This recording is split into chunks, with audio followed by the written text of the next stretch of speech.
cooking. I'm just looking over at the screen on my left, saying what's going on. So I'm getting to see Tony's view at this point in time.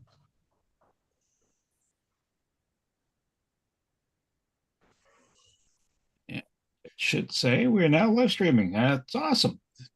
So, folks, welcome to Phoenix Business Exchange. It's a fine June 12th, a little overcast, a little cool, but apparently it's gonna pick up pace tomorrow. It's gonna rain and be a hot and muggy one. So let's start off the day with saying what's going on. So we got some background noise going on there. So just remember to mute your mics if you're not actively speaking. And I'm going to share the screen. Oh, more people are rolling in. This is good. Wendy and Penny Lee. And so I'm going to share a screen quickly here. And I'm going to have to play around with my platform a bit because as soon as I share that screen, what it does, it hides a zoom. So I'll let Mike let people in because I won't be able to see the screen right off the bat. So, folks, if you're looking in on this presentation on this meeting, it's www.pbex.ca. And if you scroll down, the member of the week is Wendy Chung, our realtor for this group. And if you want to get more information about what Wendy and where Wendy works, click here or watch the video. And so I'm just going to scroll this a bit further down. We have a Monday morning session. That's Bell's Corners every Monday, 8 a.m. to 9 a.m. Eastern. Today's group is the East End group. Click on this. You're more than welcome to come on in if you want to participate in a live meeting and you are a business. And then we have a Thursday morning, we have the South group. And again, same deal. After hours group, we are meeting on, we met on June 4th. So it'll be the first Tuesday in July that's going to be coming up. East Trade Wins is a networking event that happens every Tuesday. We will be off July and August. So just heads up on that. We will not be hosting any of the East Trade Wins in July. Tuning in with Tony. He's got a session that'll be coming up on this Friday. He has someone else in his stead while Tony's away. Penny Lee, she's going to make you shake your, and heal your knee. I'm probably saying it really wrong, but you know what? That's a good way. If you've been sitting a long day, Penny Lee can help keep your body limber and moving. The East End in-person meeting, that was June 5th. That happened previously, and we have more dates that'll be coming up. Business-wise, over 4.6 million since 2016. E-cards, 4,563 cards. E-card is the QR code that you see behind me. What's happening is that makes it a lot easier for people to get a hold of you and promote all the information that's on there. In fact, you'll even see stuff about the golf game coming up, the golf tournament, August 1st. Mike's going to touch on it a bit more, so I'm going to leave that alone. And so we can go down and scroll a bit more. There's the QR code for joining Phoenix and membership. And if you want to join, if you're interested in coming into the Phoenix family and being part and getting community, then you know what? Reach out to Penny Lee. She will help you on that. So I'm just going to stop my share. Hey, I got my screen back where I can see it. And I'm going to go over to Mike for the information that he's going to share with us and about golf and words of wisdom. Over to you, Mike. Great. Thank you, Bernie. And good morning, everybody. I hope everybody's going to have just the best day ever. I want to talk to you today a little bit about marketing and specifically about the Phoenix group. And as we know, Tony, our leader, is relentless in the last years of always trying to better the network, better the membership. And it's because he cares and loves each member. He just gives so much. It's just incredible. In the 30 years of networking that I've been belonged to in different clubs or whatever, I've never seen a leader like that care so much about his membership and learn all about the technologies like the QR codes and e-cards and what have you, and just continue to support us.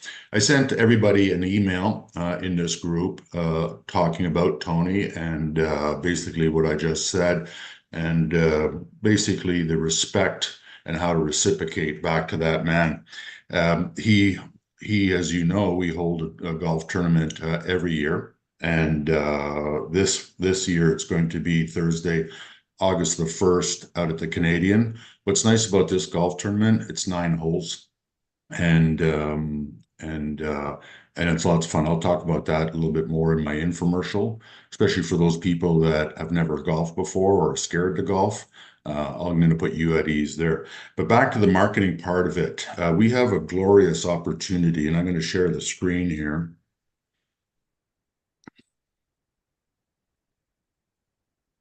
So what you're looking at is what's called the Make-A-Wish Advent Calendar. It's situated on 87 George Street, where the CTV building is. It's huge. You can see that it's the size of the building from top to bottom.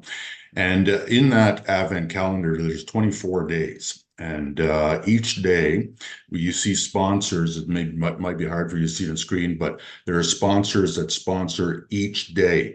These are what are called adopt-a-wishes. That's where a Make-A-Wish child that has a life-threatening or terminal illness receives their wish.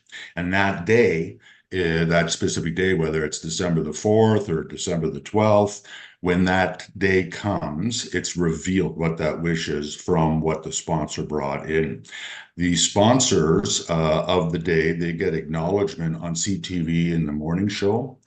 They get it on the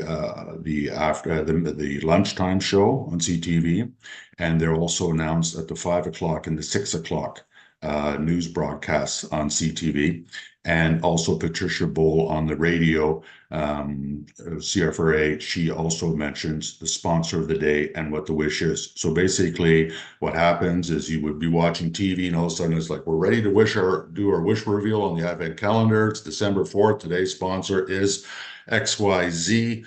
Thank you to them. And then the like an Advent calendar, it gets peeled back and you get to see what that wish is.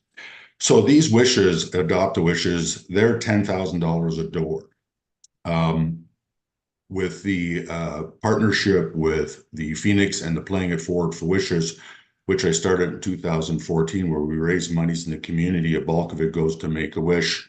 We're honored to have 3 doors a year that we had sponsors to be able to fill them up and give those sponsors the recognition. What's nice about the recognition too is they really do a good job. They email the sponsor what the wish is, and then that way, you know, around Christmas time, you can share that wish with your clients and customers, and just let them know, you know, how much you care about the community. So our goal, or my goal, or our collective goal, I should say, is to get the Phoenix logo on this calendar. If there is the minimum of 4 sponsors, that would be $2,500 each, and they all get recognition. If it goes to a $5,000 level, if we happen to reach $5,000, then the Phoenix logo is shared with another company. And if we're fortunate enough to reach the $10,000 level, that day will just be for Phoenix. This calendar goes up at the last couple of weeks of November, so it sits there, a lot of traffic in the market, as you can imagine, on George Street, going back and forth or what have you. So great visibility for Phoenix. And I think is just a beautiful way to put the icing on the cake to show Tony the respect that we have for him for everything that he does for us. So what we're looking for is we're looking for sponsors, and we're looking for golfers. And as far as the sponsors goes, I'm proud to announce that Norm Boyer stepped up to the plate as a sponsor. He's a $1,000 sponsor. Let's give him a. And what he gets from that, he gets a ton of recognition with Playing It Forward for Wishes and the Phoenix for the 3 events that we have during the year. Some of you folks, like Wendy, has always sponsored Playing It Forward for Wishes in the past years with nice wish signs at our events that we have. So Norm gets all that. He gets his logo on our website for 1 calendar year, which when somebody cruises through that and clicks on it, hyperlinks back to his website, and it's just a nice way to, and he'll be one of the ones that will be sharing in the wish story that when we reach at least the minimum of the $2,500 mark.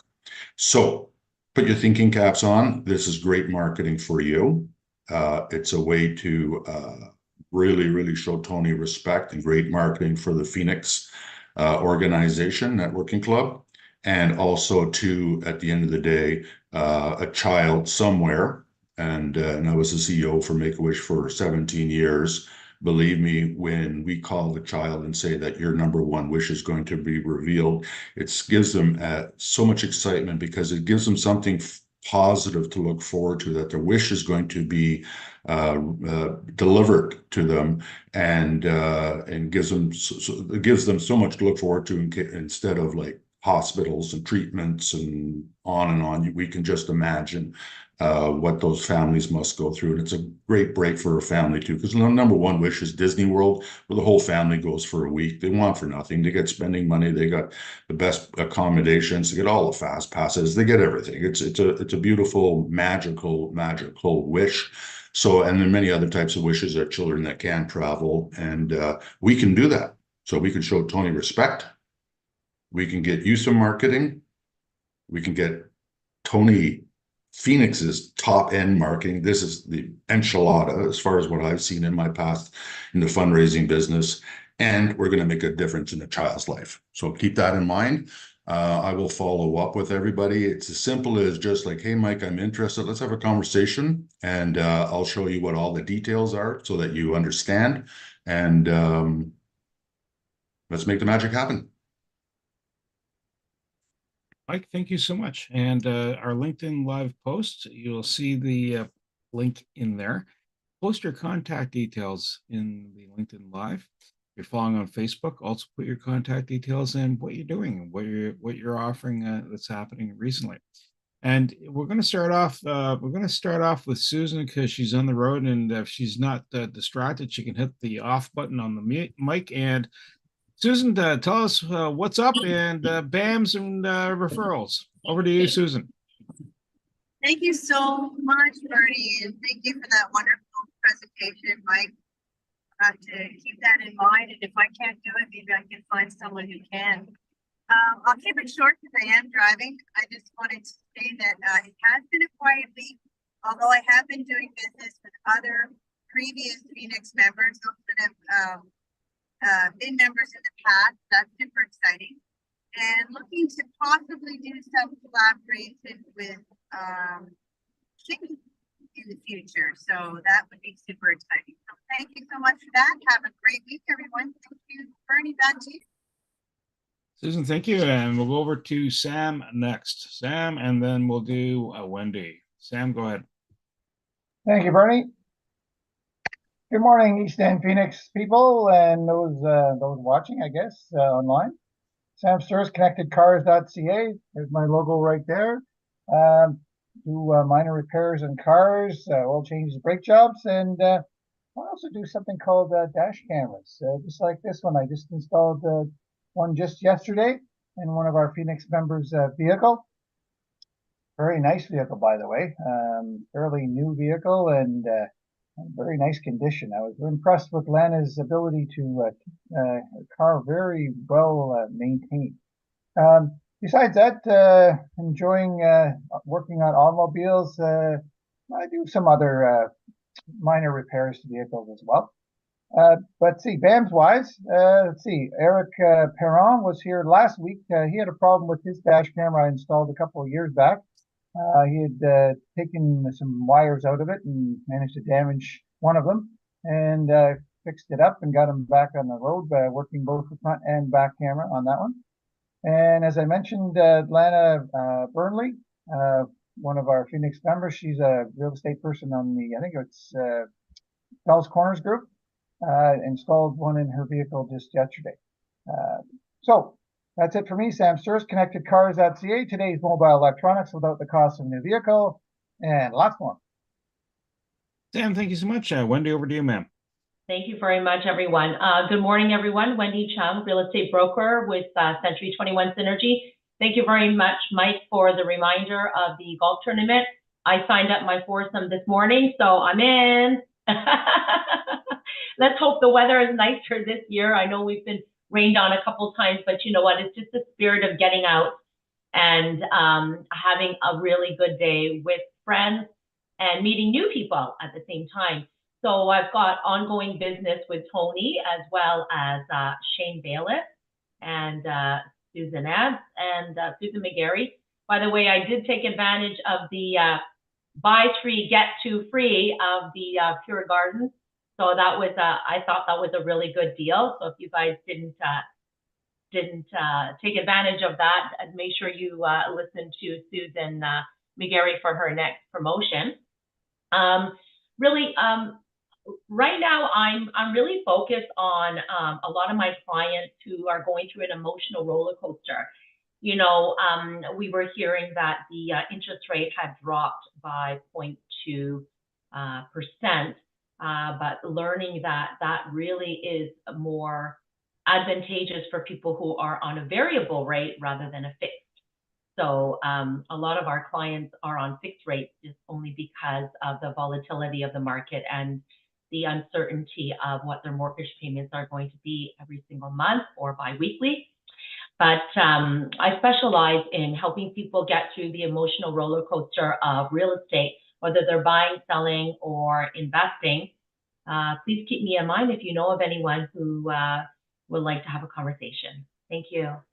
Wendy, thank you so much. And over to Norm and then Penny Lee. Norm, over to you, sir. Norm Boyer, Boyers Home Maintenance and Repair. We added a line to our advertising thanks to Steve Breckenmeyer. It's honeydew list ? We get it done. Now, so people say, oh, I have a honeydew list, but a lot of people say, what's a honeydew list? So it starts a conversation to explain to them what a honeydew list is, right? So it's really helped. I've changed my business cards because of Steve. So this honeydew list leads to a lot of other things. So Boys Home Maintenance Repair, refix your home. So I did have a BAM with Steve and got that new addition to, I bought some new business cards.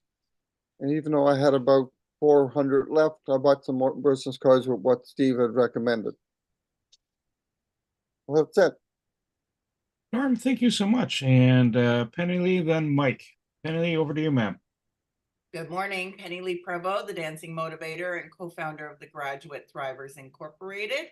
I am a mindset and movement mentor, and what I'm looking for today are people who are perhaps stressed out because of potential income challenges. Maybe they also have health issues that they're not sure how to navigate. And so a lot of stress builds up around these types of situations. And when we move our body, we actually help to release the happiness hormones. And that will help to reduce some of the stress and allow you to be able to breathe through some of the challenges that you might be facing. So for me, I would love to have an opportunity to give them an example of what they can benefit from through the movement practice, Moving to Heal, which I am teaching on Thursday evenings from 7 to 8 p.m. on Zoom. I also have in-person classes available. So movement is medicine. Keep that in mind. And this week, I want to thank Mike for dropping off the load of puzzles for our Women's Institute fundraiser. So just so you know, Mike, we raised $2,000 from the weekend event. We had almost 900 puzzles. And what was really cool is people said they bought them, like they made a donation and took the puzzles, but they were going to bring them back for next year, redonate them so that we could then do our fundraiser again. So thank you for that. That was fantastic. What a fantastic idea my friend came up with for a fundraiser. And I didn't do a whole lot of BAMs. I was away in Toronto Last week I left Thursday morning to visit my sister-in-law, who unfortunately passed away 2 hours after we saw her. And so I was there for the weekend for the funeral as well. And so, yeah, it's been a little bit of an emotional roller coaster for me, but I'm here and trying to get back on track. Thank you. Penny Lee, our condolences. Sorry to hear that. Thank you. Mike, over to you. And yeah, go ahead, sir. Yeah, Penny, that was sad news when we heard that last week when you were on your way down. I'm happy for you that you got to see her before she left us like that. All right, so I'm going to spend my infomercial talking about golf. Uh, I forgot to mention too on the sponsorships, besides Norm's large gift, also Steve from Buy Media Design pledged $500 towards this marketing plan to get the Phoenix logo on that advent calendar. Golfers. Well, you know what? Yeah, there's golfers like Wendy that just go out there and shoot the whole game, get the trophy, and do an acceptance speech and all that. And then there's golfers like me that fumble through or what have you. And then there's golfers that have never golfed before.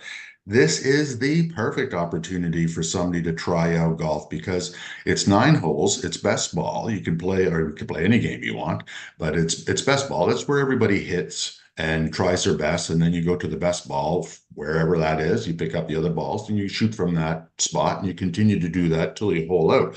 So there's hardly any pressure. Some people just, you know what, ride around in the cart and enjoy the nature. And there's going to be a nice food treat on the course again from Dwight and Nicole, and enjoy the nature. Maybe a cocktail or two. Who knows? It's that part of that camaraderie and things. And even some golfers that have never golfed before, they just elect to do a little chipping and putting around the green to have some fun. Everybody's done mini putt in their life, so you know what? This is the big giant place that you can do a mini putt. But at the end of the day, there's no pressure and no fun. We just all congregate back after we listen to Wendy's acceptance speech for winning the trophy. And we have some fun and we share some prizes and some good times. So thanks, Norm. Norm's working on a foursome. He's got 3 already committed. Wendy, thank you for your foursome.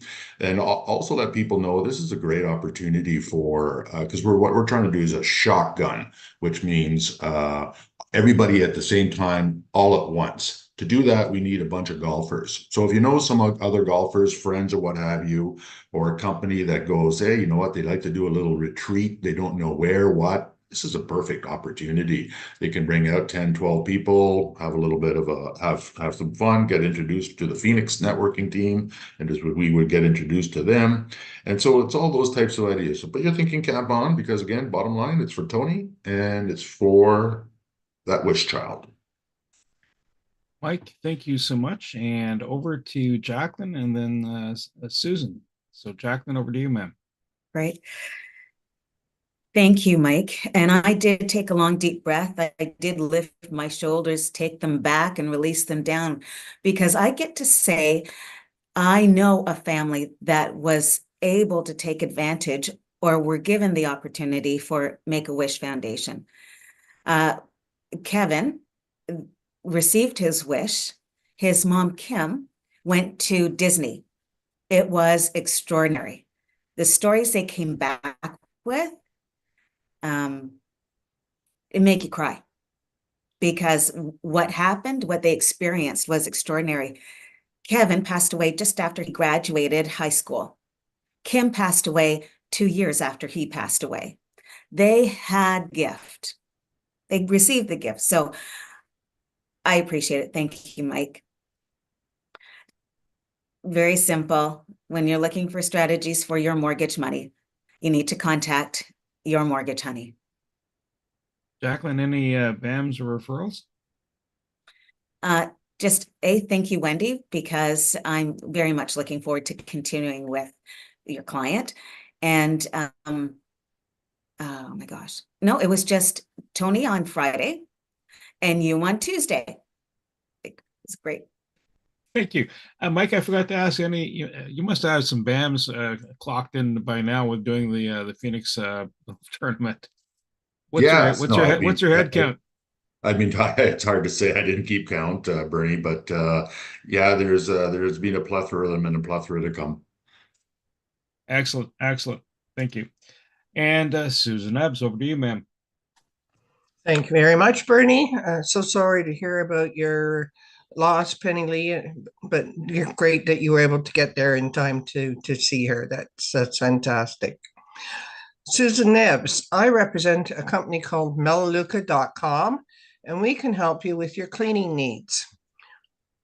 I have a special little present here. This little guy, it's called Clear Defense. Also comes in a huge bottle. Again, demonstrating how Melaleuca is saving the environment by decreasing the amount of bottles that we put in our environment. What this little bottle can do is, when you're traveling and you're handling all the who knows what in the baggage claim area and the security, this is a hand sanitizer, but it smells nice and it doesn't make your hands turn chapped. First, when COVID came out, everybody was wiping their hands with all those hand sanitizers. Their hands were getting raw. This one doesn't do this, and it smells nice. It's got aloe, glycerin, jojoba oil, and just a really nice scent to helping to keep your hands clean. I use it sometimes when I go to Tim Hortons and somebody has left food on the table. I drop a drop on there and just wipe the table so that I'm not getting anybody else's germs. So great for your purse or your backpack when you go out on holiday trips. It's called Clear Defense. Susan Ebbs, total renewal. Yeah. Wendy and Penny Lee, ongoing business. Awesome. List. And who am I? Well, I'm just a guy sitting here. I feel like they're just doing the Wizard of the Oz routine, just behind the curtains, pulling the wires. And that's kind of what Creative Insight does. It helps connect people. You don't see it on the surface, you see it below the surface, and that's the connections that you don't normally come across. And it's anything from, we got a podcast called Knack for Business. That's talking to people about their business journey and sharing their details. All right. And just it's another way to help network the information. East Trade Winds, it's also comes up, and we have a YouTube channel. So you can look at past presentations. And if that's a space you want to do a presentation about in the business community, reach out to me. We can kind of work things into that perspective. I can keep going, but you know what? Eric always has a really good story to tell. He always, it's either the tax man or, geez, you shouldn't be doing that with your money, or, yeah, you can do that with your money, but because the tax man will find you, or smart moves. Over to you, Eric, and thank you, sir. Thank you. Thank you, Bernie. We all have brothers and sisters, and or I think most of us do, and it's painful to hear the news of someone passing away that's a brethren of ours. So, Peggy Lee, my deepest condolences. I think that those are very difficult steps in life to go through. Anyways, this has been a very depressing morning in this group.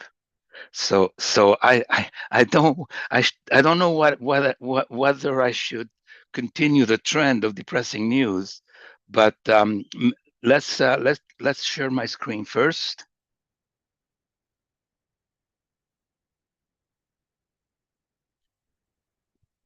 And no,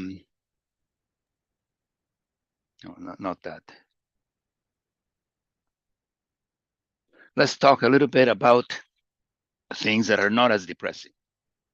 And I'll finish with more depressing stuff. How's that? Eric, just press your F5 button. Click on the screen and just press F5. It'll put it in display mode. Okay. Bang on. Okay. All right. So some people in the group are not incorporated. Some people are in partnerships with their spouses, and some people are incorporated. And I'm going to talk to you about the the what goes in between the lines of these business organizations and how to behave when you're in them. You know, if you look at the easiest form to be in business, which is the proprietorship, it's easy to start because you are already one, whether you're in business or not. You already own yourself. There is few restrictions because, you know, unless you have a mental illness, there is nothing that can restrict you opening a business. It doesn't cost much money, but raising capital, you know, going for bank loans, getting investment is really difficult when you're a proprietorship, and your personal risk is high because every time your business is doing something, you are doing something. You're responsible for everything the business does. Also, management skills are restricted because they're restricted to you. And if you are a poor manager, you have a poor business. And if you are a good manager, you have a good business. And continuity is nil because when you die, the business dies with you. It cannot be carried on by another person. You know, you can sell the physical assets of the business, right? If you have a truck and you have equipment and so on, that you can sell. But the business itself, you know, the John Doe Enterprises, that dies. Partnerships are something that were very, very common before I went into accounting. If you look at the textbooks from the 70s, excuse me, there was a lot of partnerships being created. And they're easy to start. A partnership is two proprietors getting together, two self-employed people getting together. That's a partnership. Nowadays, I see it in the form of husband and wife and husband combinations, or family, but I don't see the old type of partnerships that from individuals that are not connected coming into a connection. So there are some restrictions to do that. One of the restrictions there are is that if I am a partner with another person, you know, with John Doe over there, we do the books for the business are done independently in the middle, right? Then I declare that activity in the business in my tax return, and he declares it in his tax return. And then I say, I have 50% of this benefit, and he says I have 50% of that benefit. And we put our name and address down, and CRIC matches the two of them. If the two of them match, then you don't get any calls. If they don't match, then you will get a call from them. Raising capital is less difficult because you have two people involved or more than two people involved. The risk can be high for the general partners, but you can also be a limited partner. A limited partner is your neighbor across the street has a business and it wants your expertise. Okay, let's say you're a web designer and he wants your expertise and he wants to share some of the benefits of the business with you. You can go in as a limited partner. You could say, I am putting in an equivalent of $10,000, and that is all. That is all my participation in the business, and I don't run the business. I am a silent partner in the back. Management skills are less restricted because you can get limited partners. And the continuity is none, because when one of you dies, the partnership dies.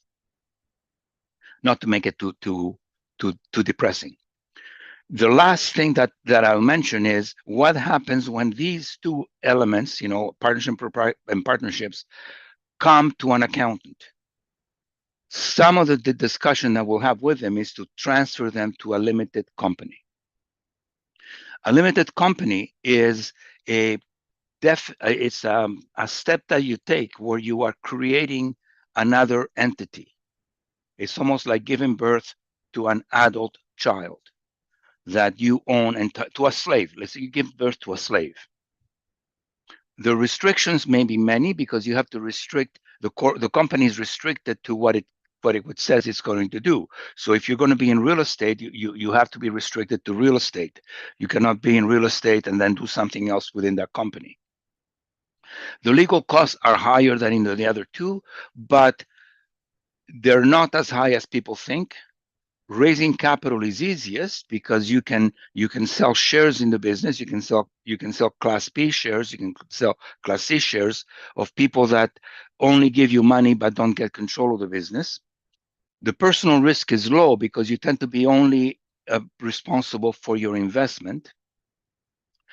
The management skills can be diversified because you have other people involved in it, and the continuity is much easier because even when the owner of the business dies, the corporation is still alive.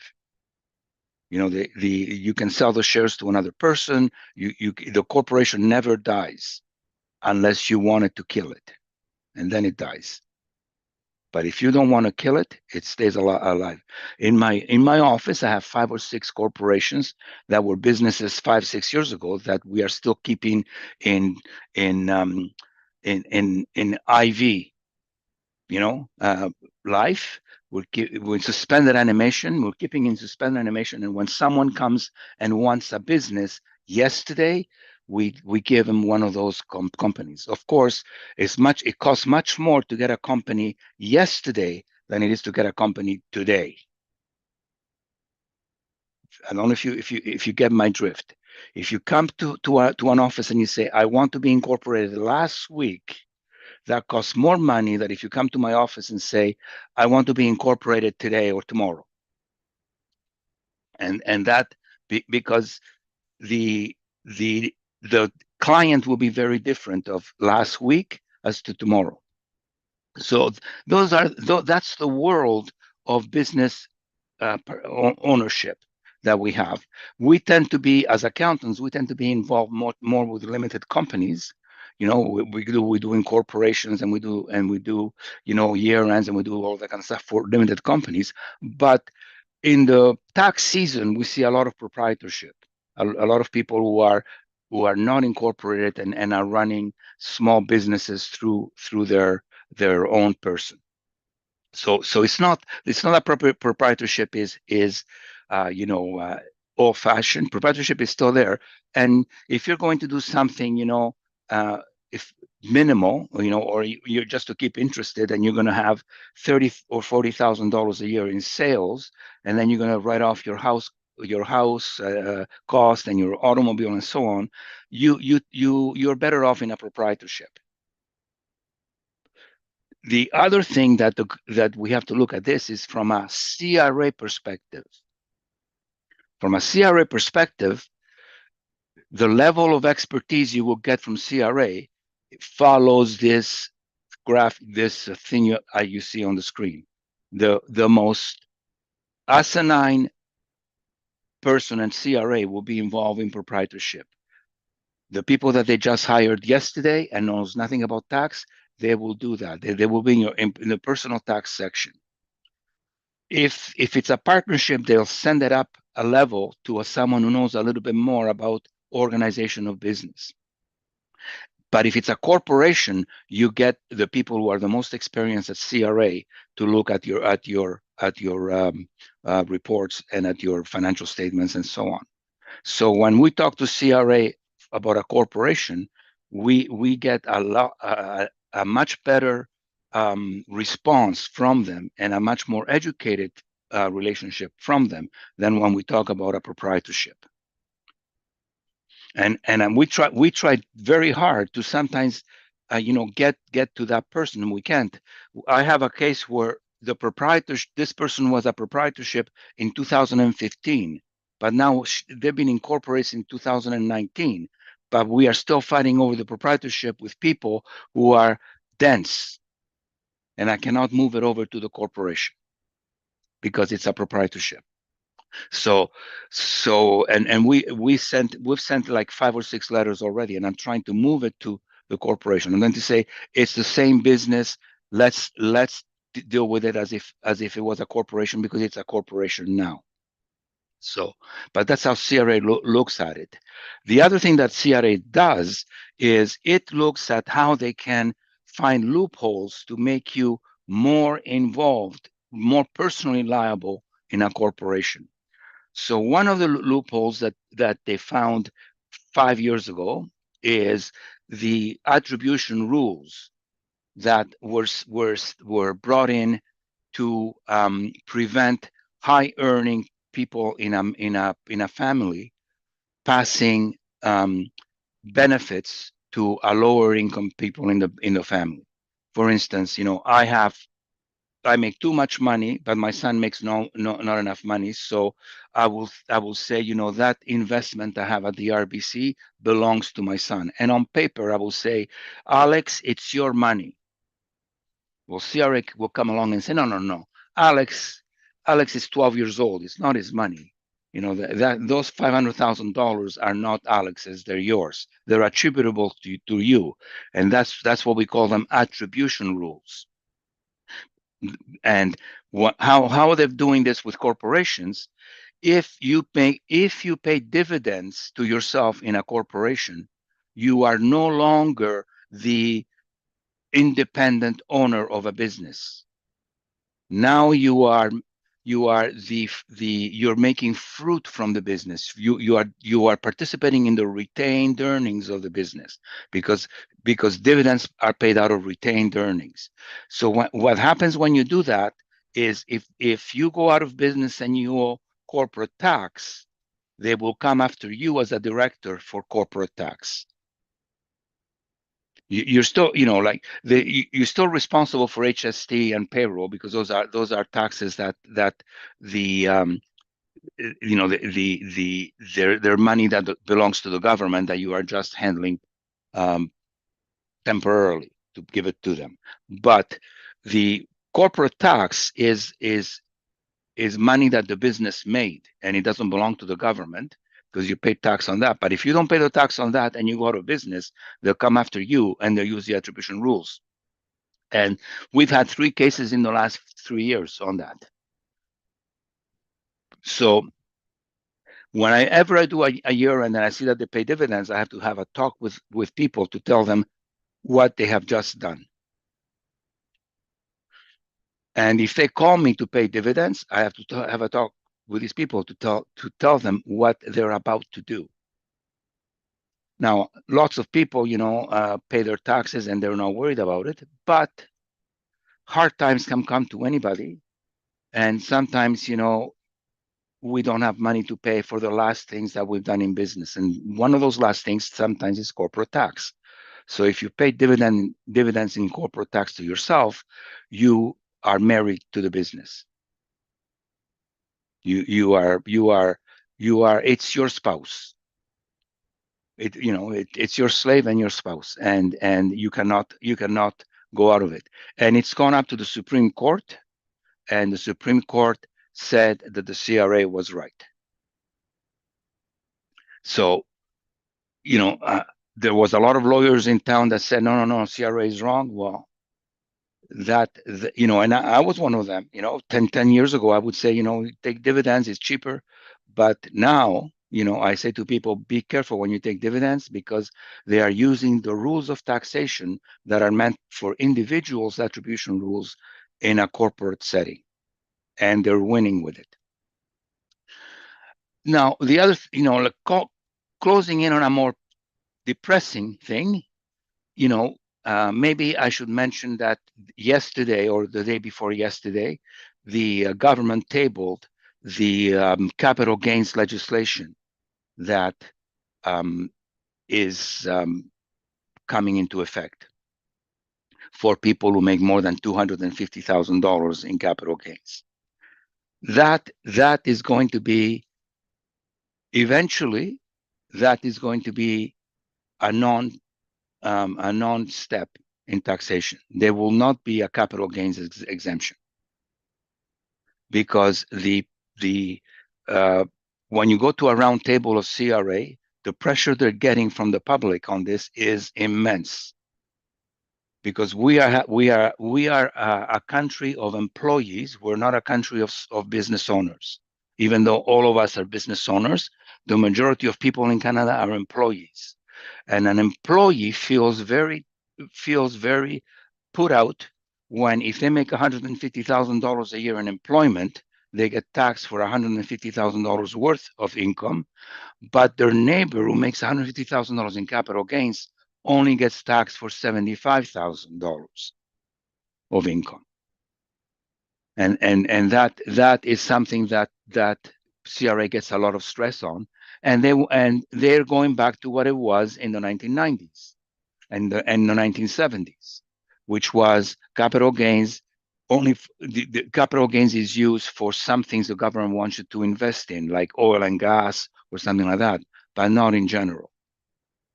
So that's coming, and there's a lot of pressure on the government doing something with personal residences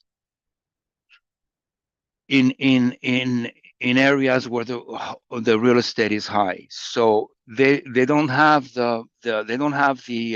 the political will to now tax us on the sale of personal residences, but they will find ways to do it. And one way to do it is to allow you to declare interest expense, like they do in the States, you know, when you are when you are running your business out of your house, or when you are filing your records for your house.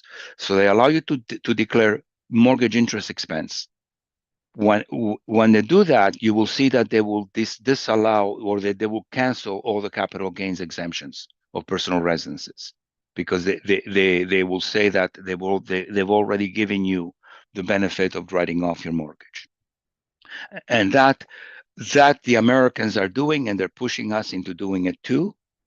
But we're a country of more conservative thinking, so that will not happen to us maybe for another 10 or 15 years. But that's coming. That's you know, think of a swimmer that just brought it set up and say, oh, there is Canada's capital gains thing, I'm going to swim to it.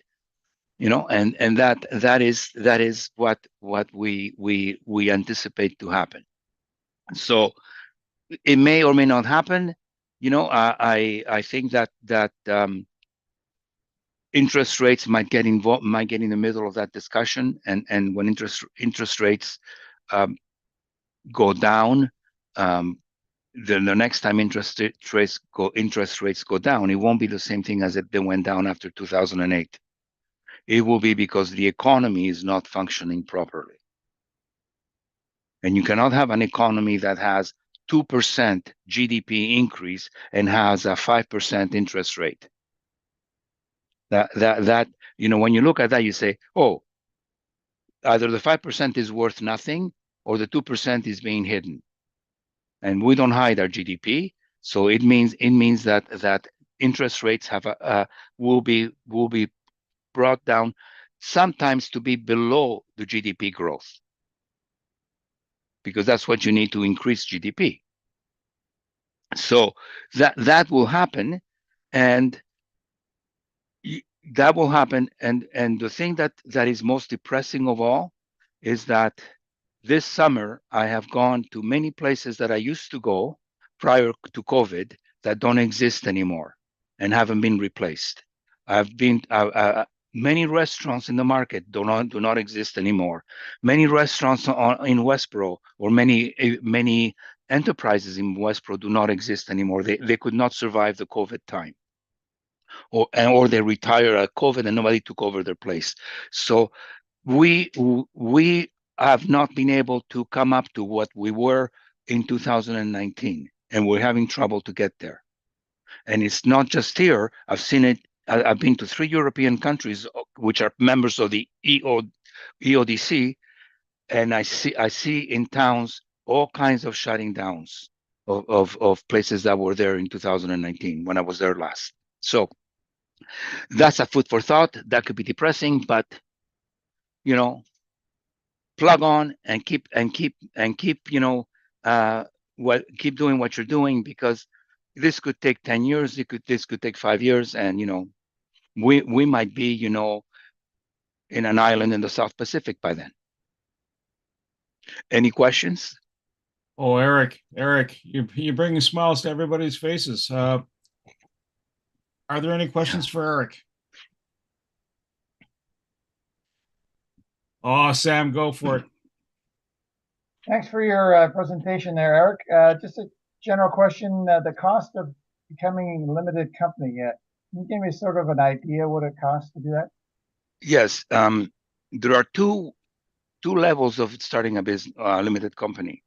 99% we start a limited. We do it in the office for someone, one person or two people who want to incorporate, and that tends to be less than $1,500 a year to do, plus whatever the government charges.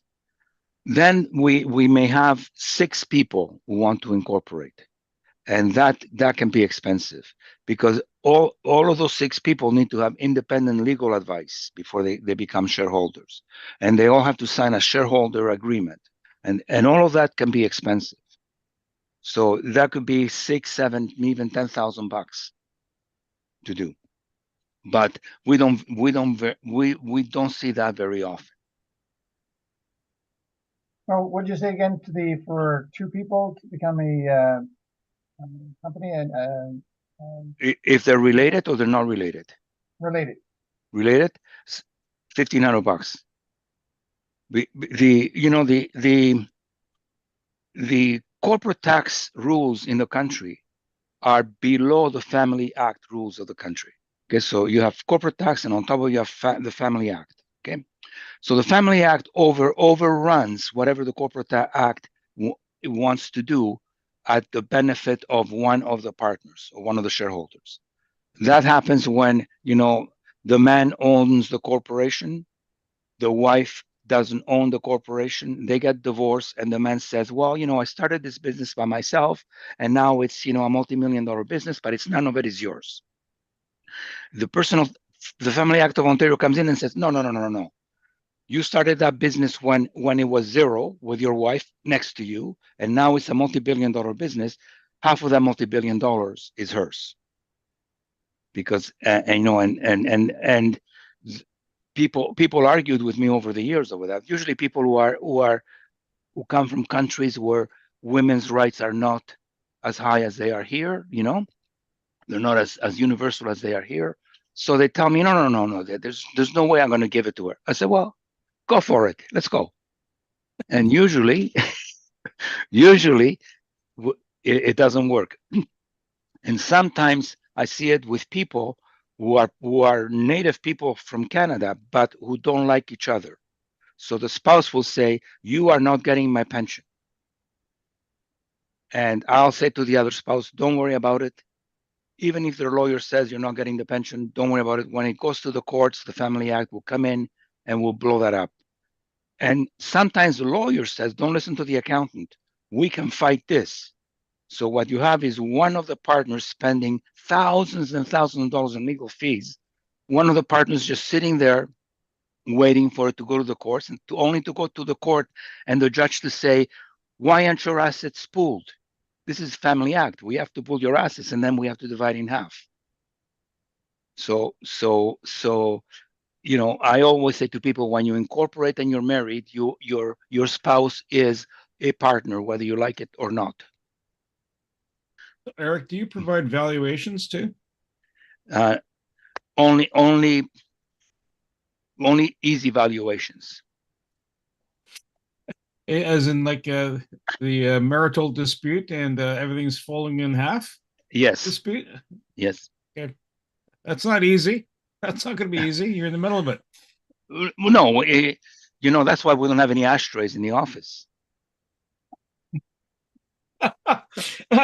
Burnt offerings. Just take it by burnt offerings. Yes. Eric, I had someone throw things at me. I had a husband throw an ashtray at me 10 years ago, and I ducked, and it hit the window, and it broke the window. So no ashtrays, no glass bottles. When we have that happening, we take everything out of the office. Nothing you can throw at me or break. or break. Are you behind plexiglass at the time too, or what?